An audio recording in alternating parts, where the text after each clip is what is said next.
This time I'm going to be talking about transportation, which is a very important issue. I don't think it gets as much attention as it should. And in New Hampshire, we might think that there's not that much mass transit, so there's not that much transportation issues to really talk about.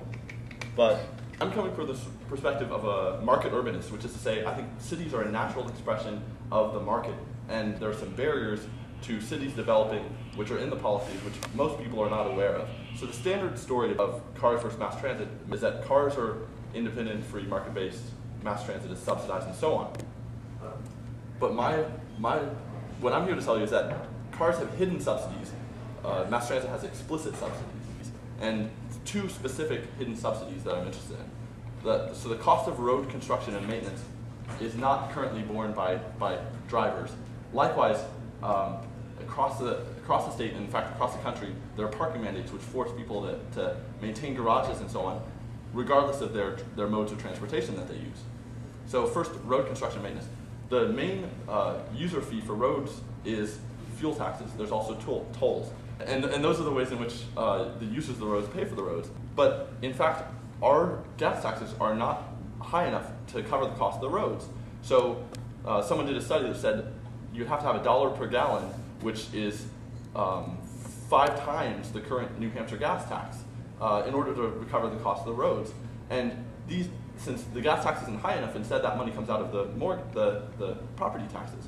A study in Texas found that some gas taxes would need to be $2 in order over some stretch of the highway in order to recover the cost for that road, and that no road pays for itself in its gas tax use. Another alternative I brought up is tolls. This is an example called hot lanes, where most of the lanes are free, but you have an express lane which you have to pay to get into, and this allows you can have tolling without having the toll person and slowing traffic, because all the tolling is electronic. Another example of paying for the cost of infrastructure is San Francisco is introducing a dynamic parking costs. So the parking cost changes based on the supply, such that higher costs during high demand times and lower costs during low demand times. This market pricing of controlling supply prevents congestion and enables the market to function smoothly rather than having people sitting on the roads in traffic jams and so on. So the other example is parking mandates. I happen not to have a car, and hypothetically, let's say I come to New Hampshire and I want to decide to live here and not have a car. And when I say without a car, I don't mean totally without a car, because there are new arrangements for car sharing, that, like for example ZipCar, where you can rent a car by the hour, and some 20 people can share one car. So given that I'm relying on FlexCar or ZipCar, why would I have a garage? And the answer is because it's mandated. In New Hampshire and nearly everywhere, it's mandated, like two parking spaces per house or apartment.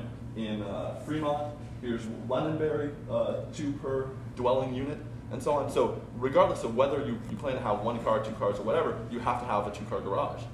And this means, the way this affects things is that in comparing these two possibilities, on the one hand, the cost of car drive, and, like with the garage and gas and so on, versus comparing fares for subway or bus and the car share, now both lifestyles include the cost of the garage, which is actually substantial. It's $25,000, and this is a huge amount considering that house prices in New Hampshire range from $100,000 to $400,000. Like it can be up to a quarter of the cost of the home.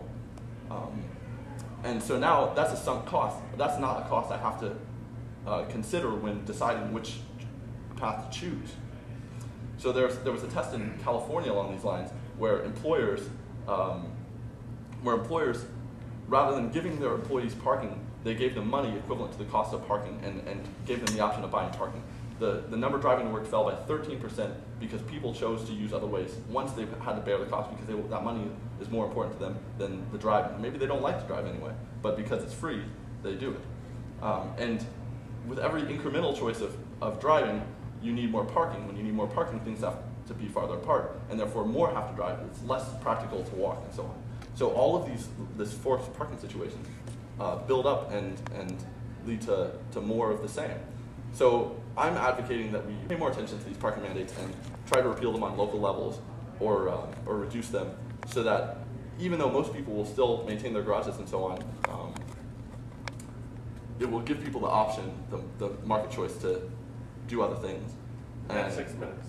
What's that? Yeah. Oh, all right. So one last thing, transit is subsidized, but it need not be. In Asia, they recover more than their operating costs for subways and so on. So don't assume that transit can't work unsubsidized.